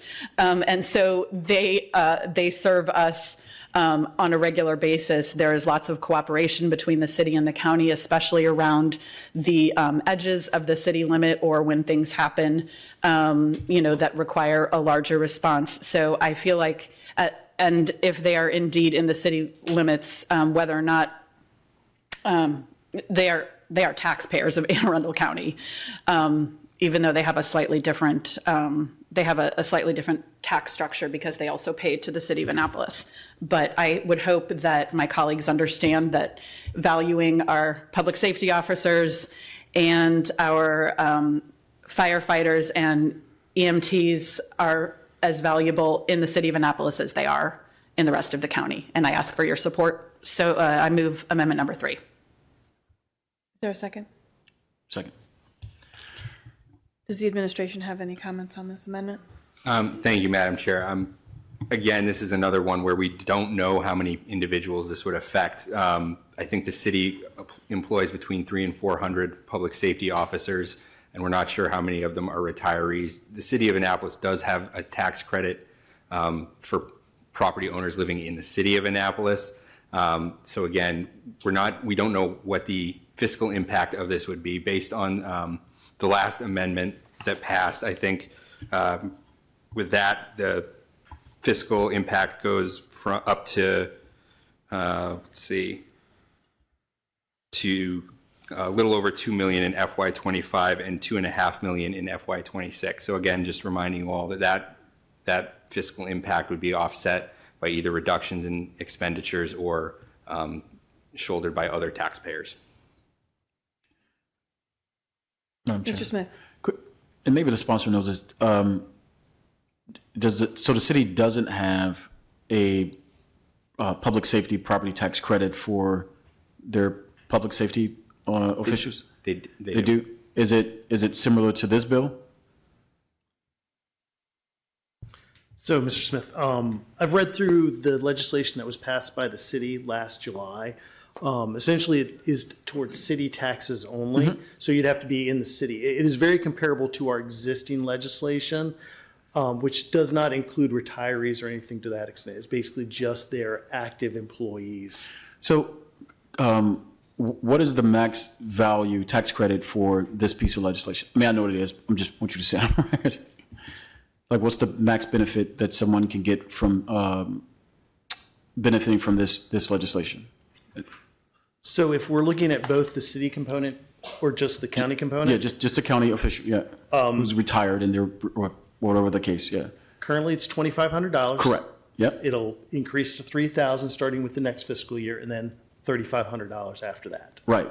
So the property taxes, the way when we vote on them in May, June timeframe, is it about 2/3 of our the property taxes from an Annapolis city house is county, and then 1/3 goes to the city. How was that? It's actually reverse. Yeah. So it's 2/3 goes to the city, and 1/3 goes to but the 2,500 or 3,000 that will now benefit a city person would benefit from this. That would be applied to that 1/3. Is that correct? That is correct. Instead of the 3,000 being applied to the whole of the property tax for someone who lives in the county. Correct. I believe we actually have a couple public safety officers who live within the city. Yeah. And so basically they're capped at what the county component is. So if their county taxes are less because of the tax structure on that particular property, they're only getting up to the county component. They don't get anything towards the city component unless they get the city's tax credit. Okay. And I'll tell you why. Initially, I was thinking, well, should it be proportional to, if we're 1/3, if the taxes are 1/3 here in, for a city retiree who's getting 1/3 of their property taxes is coming to us, 1/3 of and this was my brain how I was thinking initially, that maybe 1/3 of that 2,500 could be applied to that amount. I don't know if that makes sense. I was just trying to see, well, is it fair, but they're still in the city, and I think the sponsor just mentioned that, so that kind of like diffuses my argument anyway. And then plus she'll be mad at me, and I can't really stand it when she's mad at me. But that's the real reason I was trying to figure out where that balance was: 2/3 versus 1/3. Got it. We could only credit the county component, so the city has to choose what they would like to do with their taxes and act accordingly. But this would essentially expand the people who could potentially be eligible for it to include the city. No, I know, but that 3,000 could be applied holistically to that 1/3 of their property tax. And only that goes, yeah. Right, is what I'm referring to. Ms. Rodvian. Thank you. I just wanted to respond to, some of the thoughts that you brought, which I think are very excellent questions. I would just note that because, as you described, the county portion of, any city resident's property tax bill is the smaller piece. It's the 1/3. I think we would actually find many folks that would cap out before they would hit the 2,500 or the 3,000 or the 3,500 that this bill proposes. So we're not looking at as large as a credit for probably the vast majority of property owners in the city. So I had a question for my colleagues, really. In our original intent of drafting this bill, in my mind, it was regarding recruitment and retention of our county public safety personnel. and then adding our retirees as a benefit. So I am a little concerned with the unknown fiscal impact when we're talking about city employees. I'm just wondering if anyone else shares that concern, as we have already crafted a bill with a bit of a sizable fiscal note, but with the idea that it has that benefit of the recruitment and retention piece of our own public safety personnel, which we know is a struggle right now. So if a city employee wanted to come over to the county and work in our county departments, I feel maybe the property tax credit would be more appropriately applied. But I could very well be in the minority on that opinion. So I'm just putting that out there before we take a vote on this amendment. Ms. Rodvian. Thank you. The city public safety officers have a very similar recruitment issue.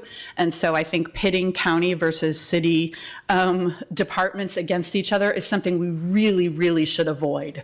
We have needs for public safety officers within the city limits. We have needs for public safety officers outside of the city limits. We have needs for fire department inside the city limits. We have need for fire department outside of the city limits. And I hope that there is a mutual respect and understanding that, yes, the city of Annapolis, the 40,000 residents of the city of Annapolis are in a slightly different, under a slightly different umbrella, but they are part of our county, and to, treat them differently and not give them a benefit that our county departments would get, I think, when they're, essentially doing, very similar work, and they have the same kind of recruitment issues that the county departments have, that we really need to act as a unified body and not sort of slice off the county. And that's why I brought this amendment. I think it's very important that we,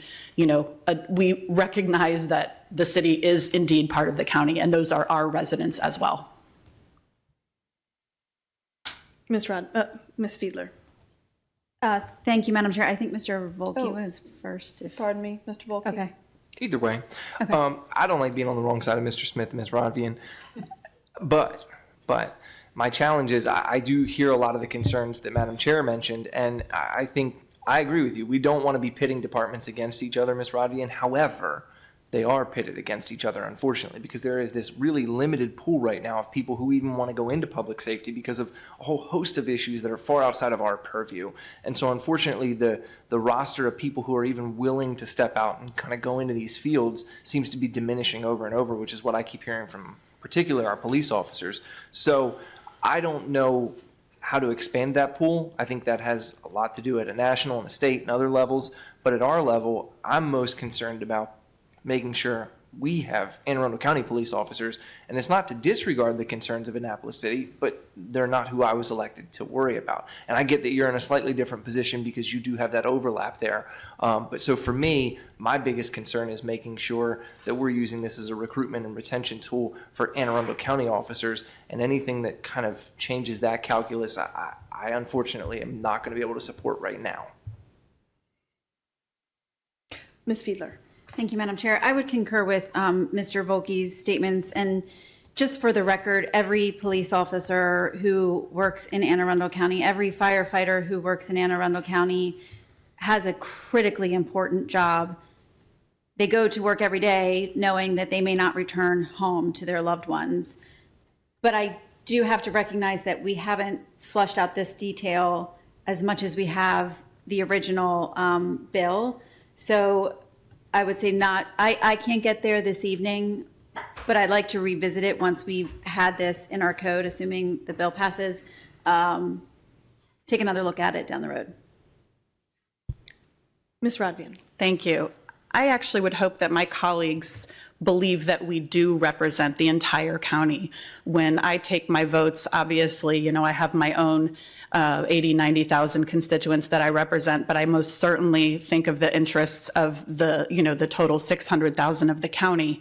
And to say that I hope that you, on some level, do believe that you do actually represent the residents of the city of Annapolis.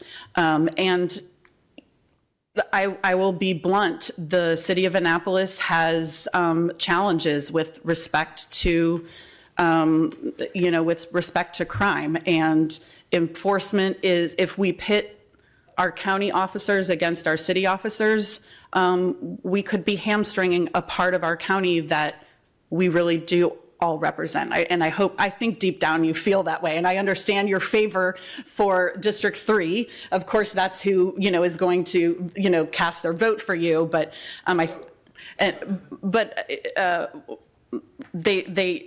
really hope that we do see them as as part of our, as part of our county as well. They're taxpayers.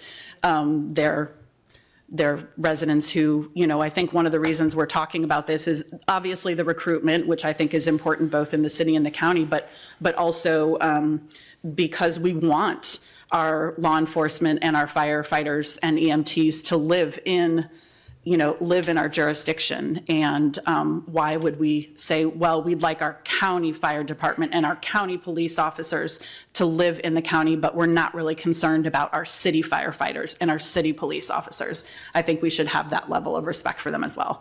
But if we disagree here, you've made your point. Mr. Wilkie. Just final thing, I didn't mean to be disrespectful to the Annapolis City Public Safety, so if it was taken that way, I apologize.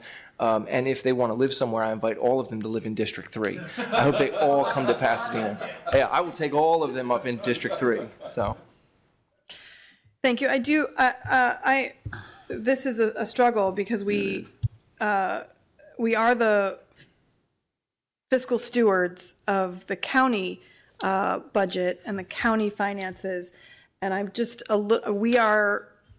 we've bit off a lot with this bill to begin with, and I'm just concerned of expanding it beyond where we are today. And maybe in a year or two, when the dust settles and we kind of have an understanding of where the fiscal impact of this bill lands, I could get behind including our public safety officers in the city. But the city may want to look at a tax credit that is more expansive for their employees. With that, Madam Secretary, please call the roll on amendment number 3. Mr. Smith.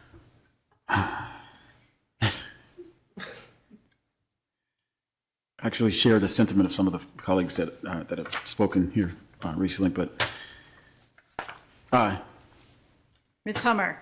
Nay. Mr. Volkey. Nay. Ms. Fiedler. Nay. Ms. Rodvian. Aye. Ms. Ledbetter. Nay. And Ms. Pickard. Nay. 2 in the affirmative, 5 in the negative. Amendment number 3 has been defeated. Bill number 91-23 will be heard again on January 16th, 2024. Madam Secretary, please call the roll on bill number 92-23. I'm going to take that to mean please read the title. Oh, I'm sorry. What did I say? Oh, sorry. Bill number, I can't read minds. Bill number 92-23, an ordinance concerning subdivision and development, zoning, small business districts. This bill was sponsored by Ms. Fiedler and Mr. Volkey. Gentlemen. Ms. Fiedler, are you taking the lead on this tonight? I am. You have the floor. Thank you. So this bill came out of discussions with existing small businesses in District 5 and just looking at the small business district in our code countywide and ways to add flexibility to make it more successful. I don't think it's seen the success over the last several years that it was intended to create. So there are slight changes to bulk regulations, adding some uses to the use chart that make sense for a small business district that's in close proximity to residential areas. And I ask for your support on this bill, but we will have some amendments at the appropriate time. Does the admin have anything to say about this bill at this time? Just briefly, Madam Chair, we appreciate the sponsor working with OPZ. Ethan Hunt for the administration. With me at the table is Kelly Kenny from the Office of Law and Lynn Miller from the Office of Planning and Zoning. I want to thank the sponsor for working with planning and zoning on some of the language in this bill, and we'll just reserve further comment until we get to the amendments. Thank you. We'll now open the public hearing on Bill number 92-23. Madam Secretary, did we receive any testimony through the online testimony tool? Yes, Madam Chair, members of the council, we received 60 submissions of testimony through the online testimony tool, and I've been going through it. There's some duplicates and triplicates. It looks like it's actually 57 submissions, to be fair. That summary online reflects 60, and I think everybody here got about 60 emails, so all of that will be added to the record. Thank you. We did not have anyone sign up ahead of time. If there's anyone here who now wishes to speak on Bill 92-23, please come up to the table and have a seat. When it is your turn, state your name and address for the record. Remarks will be limited to 2 minutes, and I see some movement, so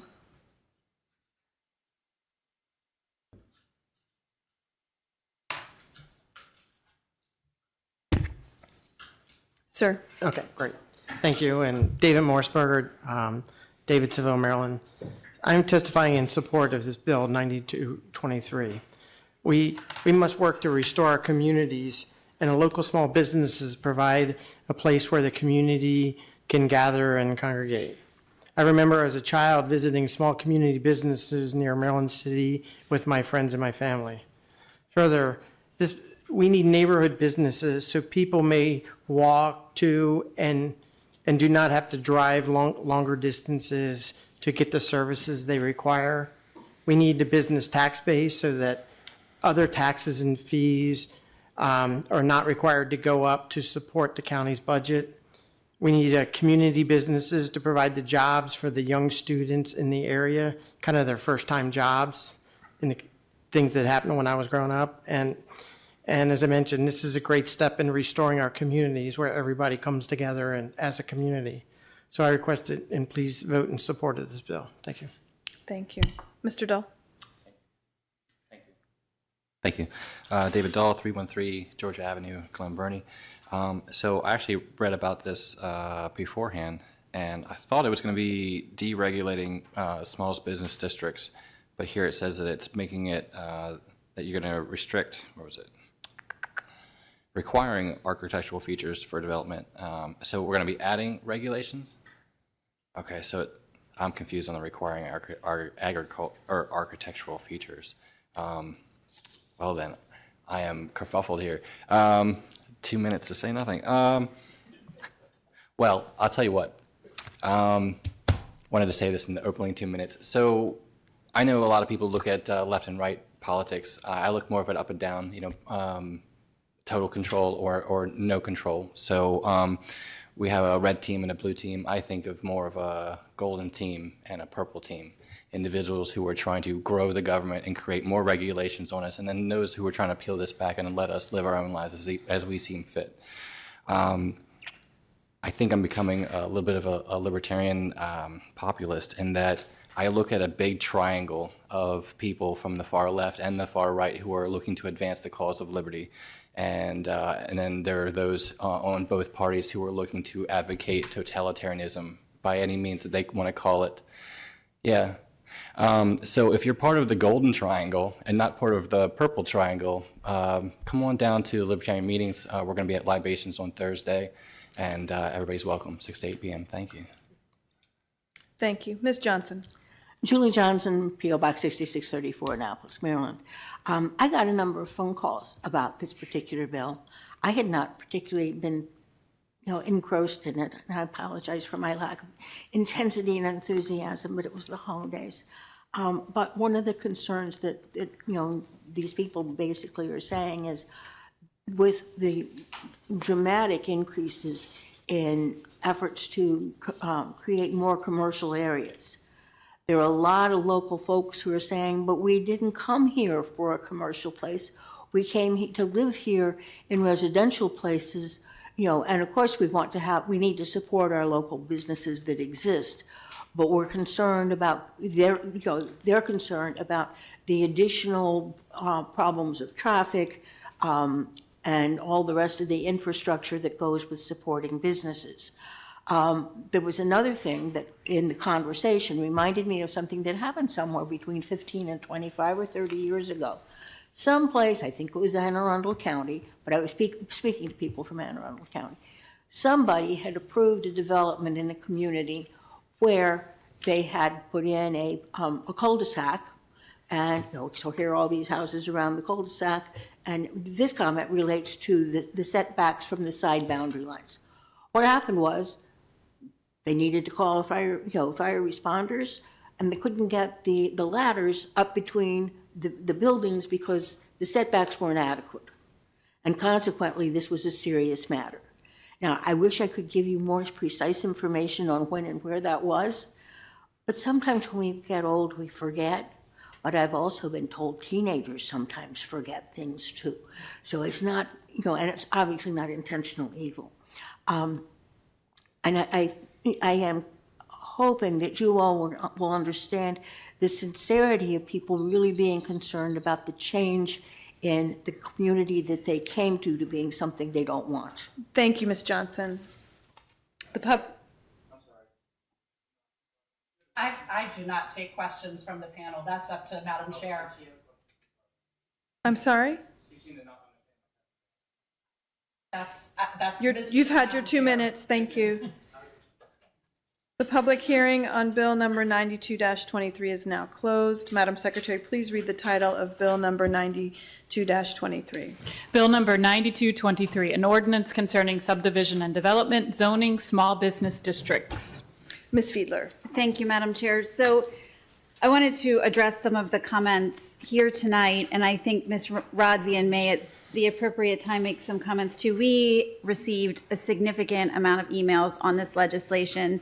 So just to give some history and context to Small Business District, when it was originally introduced to this county years ago by actually my predecessor here in District 5, it was intended to create business opportunities in areas that had vacant homes that at one point in time were conducive to residential communities. But as our county has developed, they became, there was more traffic, just different changes that made them not as conducive, but in very close proximity to existing communities. So the small business district was created to fill that gap, and that is where the architectural language, the features, comes from. Currently in the code, small business districts, regardless of where they are located, must have these architectural features that they look like a home, a house. That doesn't always work, and certainly as the county develops and changes, it doesn't necessarily look consistent when you're on a highway, but have to have a small business in a house or something that looks like a house. So this language in the bill actually kind of loosens that requirement. If you're on a classification of road that is higher than a minor arterial road, you can be a little more flexible in your architectural design. So that is loosening the reins, so to speak. And then as far as large commercial development coming from this bill, this bill only applies to the small business districts that are currently in our county, which there are only a small amount compared to other zones that have commercial businesses, and any property that would like to become a small business district would have to go through the county rezoning process. We do have a map that I can put on my county council webpage. I can share out through a newsletter, but these are very small. There is a very small amount of properties that currently have small business district zoning. I hope we do see more. I hope we see more businesses closer to neighborhoods so that we're not traveling to and fro as much. And I think it's just great for the economy anyway, but hope that helps. Ms. Rodvian. Thank you, and thank you, Ms. Fiedler, for that clarification. Partway through receiving testimony for this bill, I was trying to figure out, because a large number of the testimony in opposition to this bill was coming from my district, and it was coming from one particular part of my district, and that is the Ridgely Avenue corridor. I believe what happened in the conversations is the Ridgely Avenue corridor has been heavily involved in the conversations leading up to the comprehensive rezoning. And there has been discussion brought by our Office of Planning and Zoning to create a village overlay that would encompass part of the Ridgely Avenue corridor. This bill is entirely separate from that conversation. Some of the testimony we received referenced prior hearings on that. This is the first hearing we've had on that. So that gave me a clue that those hearings they were referencing must have been from something else. And I think that it really was those hearings that have happened in the process of the community meetings surrounding the upcoming comprehensive rezoning. So I just want to make crystal clear, as my colleague already said, this bill does not allow new small business districts, does not allow new commercial districts or new commercially zoned. It does not change any zoning. It simply changes some of the parameters for the existing small business district zoned properties, which on Ridgely Avenue, there are few. And for those folks that had emailed me, I actually created a map from our county mapping system to show exactly where those business districts are located, and I will post it on my Facebook page for the folks in the Ridgely Avenue corridor who want to know exactly where those small business districts exist. And I hope that this at least allows us to have, if folks ultimately in the Ridgely Avenue corridor still feel like this is not the right bill, but I want to make sure that we're having conversation with the correct information. So look for that. Like I said, I've created this map already, and I will share it on my Facebook page tonight to, make sure that we're just all working with the same set of facts and talking about the same bill and not confusing 9223 from our comprehensive rezoning. And I'm sorry to take up the council's time, but I'm hoping some folks that are listening that this is helpful information to, sort of separate these two conversations. They are obviously related, but they are two separate bills. This does not create a village overlay. Thank you. Ms. Ledbetter. Thank you, Madam Chair. Switching gears off of that subject, and there was no apology necessary. I actually appreciate you clarifying the background on that. Ms. Fiedler, just a quick question about a section of the bill. When dealing with minimum lot sizes for parcels that are not served by public sewer, the square footage requirement is no longer listed. If you could just, I've got curious how we got there. Madam Ms. Chair. Fiedler. Thank you. I think you may be talking about, because I've gotten some questions as well, the minimum lot size and the removal of public sewer versus if not served by public sewer. Correct, yes. Okay. Thank you. So in discussion, we questioned where this language originally came from. We did not remove the minimum lot size altogether.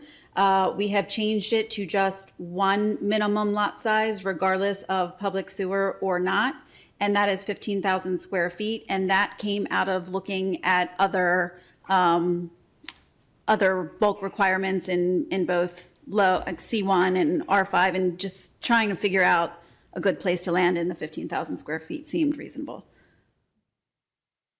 Thank you. We do have amendments on this bill. Does the administration have anything to add before we go into amendments? No. Madam Secretary, you want to read amendment number 1? My pleasure. Amendment number 1. This amendment repeals the sign requirements in small business districts and applies the sign requirements for commercial and industrial districts for uses other than dwellings and small business complexes to signs located in a small business district. Mr. Volke, are you leading the charge on this? Okay. So a constituent reached out to both Ms. Fiedler and myself after introduction of this bill and stated that there was a problem with the sign requirements, God bless you, yeah, of course, that existed in the bill that we had drafted and the conflict between those and what was in the existing county code. So we went round and round and looked at a couple different options, and it seemed like the simplest option was to take out the requirements that were in the bill and just revert back to what's already in the code. So that's the purpose of this amendment. That's why we did it, and we would ask for your support. Move the amendment. Is there a second? Ledbetter, second. Does the administration have anything to add on the amendment? I'm going to turn it over to Ms. Miller briefly. Hi, Lynn Miller. Office of Planning and Zoning is not favorable to this amendment. We think that, well, let me step back a minute. We did have discussions with Ms. Fiedler about this bill when she was drafting it, and we understand some of the limitations of the small business district.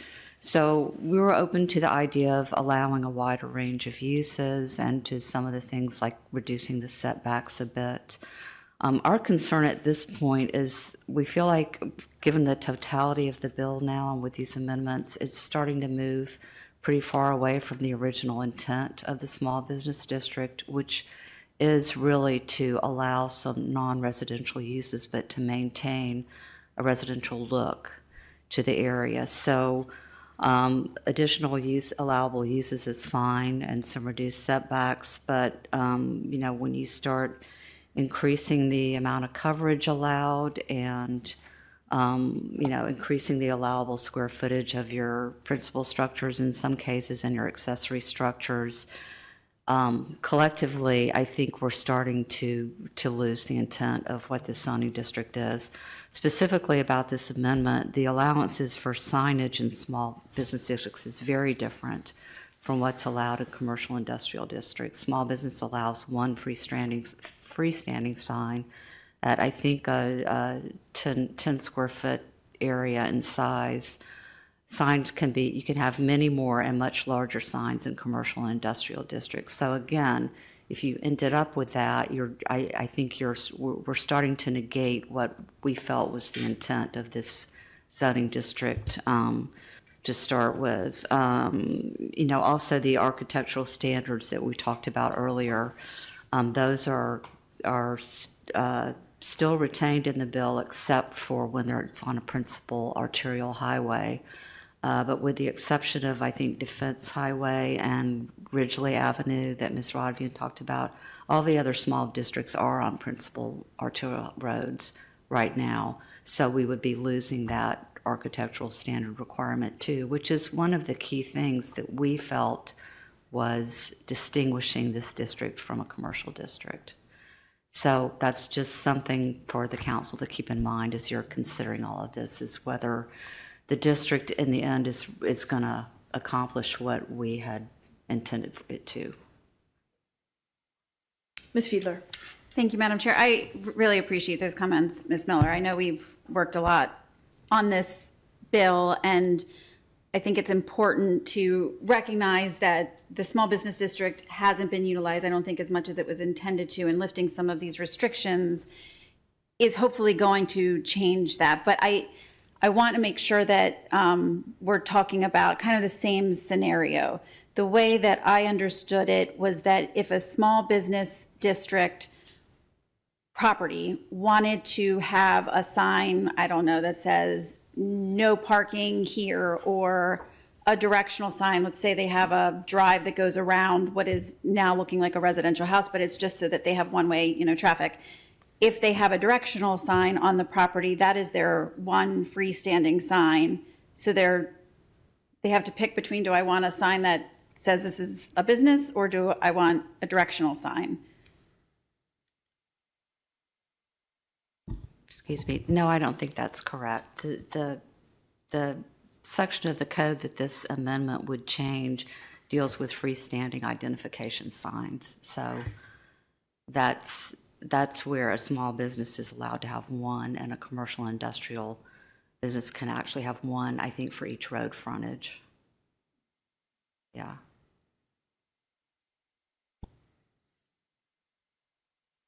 Seeing no other questions from my colleagues, Madam Secretary, please call the roll on amendment number 1. Mr. Smith? Aye. Ms. Hummer? Nay. Mr. Volkey? Aye. Ms. Fiedler? Aye. Ms. Rodvian? Aye. Ms. Ledbetter? Aye. Ms. Pickard? Aye. 6 in the affirmative, 1 in the negative. Amendment number 1 has been adopted. Madam Secretary, please read amendment number 2. Okay, sorry. Get to my amendment here. There it is. Amendment number 2. This amendment amends the bulk regulations applicable in small business districts to allow the maximum floor area of a principal structure of a religious facility on property with frontage on a minor arterial road or higher to be 15,000 square feet. Mr. Volkey, this is your amendment. You have the floor. Thank you, Madam Chair. I like big churches, and I cannot lie. So I'm hopeful that we can adopt this because this allows principal structures for these religious facilities to be a little bit larger. Otherwise, they are constrained to, I think it's the 10,000 square foot requirement. And I actually had one particular facility reach out to me, and that is going to be problematic for them. And I thought, you know, it's a religious facility. It's used a couple days a week, but primarily it's going to be used one day a week on Sunday, which hopefully mitigates some of the concern about the size. And, you know, I don't have a problem with big churches. So with that, move the amendment. Is there a second? Does the administration have a comment on this amendment? I'm not going to impugn the council members' love for big churches. We would just prefer that if there's a 15,000 square foot church, that they have the property rezoned through the rezoning process rather than changing the small business district zoning regulations. Ms. Rodvian? Thank you. Do we know if there are other churches in small business districts? I mean, I just know that there are such a small number of small business districts in the county that I'm wondering if this is the one and only church in a small business district. And I realize I'm putting you on the spot for a question you might not have the answer to. But if the answer is you're not aware of any, I'll take that too. I may have that information, but I would have to look around for Okay. it. So I'm not sure off the top of my head. Okay, thank you. Mr. Volkey, is this a property that would like to build a 15,000 square foot church, or is this church already in a small business district? It is not built yet. It is a potential addition to an existing church. Okay. And so if they wanted to go up with a second floor on their building, they would exceed the 10,000 square feet in the small business zone. And so this 15,000 would give them that ability to be able to potentially increase their size. Got it. Ms. Fiedler? Just to clarify, even though the square footage is changing in this amendment for religious facilities, all of the other bulk regulations remain. Is there any further discussion on amendment number 2? Madam Secretary, please call the roll on amendment number 2. Mr. Smith? Aye. Ms. Hummer? Aye. Mr. Volkey? Aye. Ms. Fiedler? Aye. Ms. Rodvian? I just have to say, I have now heard everything, because I've heard Sir Mix-a-Lot referenced in a county council meeting, and with that, I will vote aye. About a church. About a church. It was about a church. Ms. Ledbetter? Aye. Ms. Pickard? Aye. 7 in the affirmative, none in the negative. Amendment number 2 has been adopted. Bill number 92-23 will be heard as amended on January 16th, 2024. Madam Secretary, please read the title of Resolution 1-24. Resolution number 124, resolution appointing a primary county council representative to serve on the DC Metroplex BWI Community Roundtable. Mr. Smith, did you want to specifically comment on this resolution? It's just a standing body that has for a number of years been coalescing together to discuss some of the issues that are impacting the region via the airport, BWI airport. We do have participants from all level of governments that are serving on it. They do meet once a month in Linthicum, actually down the street from my house. And the goal is to make sure we have a more visible sort of role in their meetings going forward. So in the past, we've had a citizen who has served in that capacity, but from my understanding, they want more of a council member's approach to it, so we'll go down that path, yeah. Is there any discussion on Resolution 1-24? Seeing none, Madam Secretary, please call the roll on Resolution number 1-24. Mr. Smith? Aye. Ms. Hummer? Aye. Mr. Volkey? Aye. Ms. Fiedler? Aye. Ms. Rodvian? Aye. Ms. Ledbetter? Aye. Ms. Pickard? Aye. 7 in the affirmative, none in the negative. Resolution number 124 has been passed. Is there any other business to be brought before the County Council at this time? Seeing none, may I have a motion to adjourn? Second. All in favor? Aye. Aye. Aye. The motion carries. The County Council is adjourned until January 9th, 2024, when we will meet at 9 a.m. for a work session here in these chambers. Have a good evening, everyone.